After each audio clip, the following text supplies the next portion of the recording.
கடந்து வந்த கவலையில் ஒன்று சொல்லட்டா, என்னை பெருசாக தூக்கி விட்டது இந்த லஞ்ச் வீடியோ தாங்க.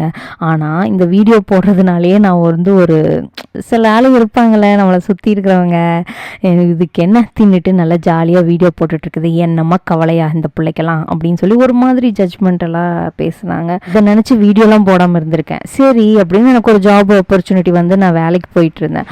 அப்போ எதுக்கு இங்கிருந்து நீ கோயம்புத்தூர் வேலை போகிறேன்னு கேட்டாங்க. அப்போ தான் புரிஞ்சிச்சு, என்ன பண்ணாலும் இவனுங்க ஏதாவது ஒன்று சொல்லுவானுங்க அப்படின்னு சொல்லிட்டு வீடியோ அதுக்கப்புறம் தொடர்ந்து போட்டேன். அதுக்கப்புறம் தான் என்னோடய வீடியோஸ் வந்து வைரலாகவே ஆச்சு. ஸோ நான் என்ன சொல்ல வரேன்னா, உங்களுக்கு ஏதோ ஒன்று பிடிச்சிருக்கு அப்படின்னா நீங்கள் தொடர்ந்து செய்யுங்க, செஞ்சுக்கிட்டே இருங்க. பேசுகிறவங்க பேசிகிட்டே தான் இருப்பாங்க.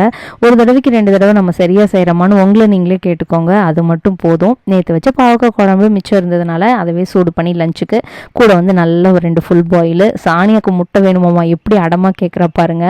ஆசிர் கூட கொஞ்சம் அமைதியான பையங்க, பொறுமையாக உட்காந்து வாங்குவான். ஆனால் சாணி அப்படி இல்லை, எனக்கு இப்போவே கொடு அப்படின்ட்டு இப்படி தான் எப்போவுமே நிற்பாங்க.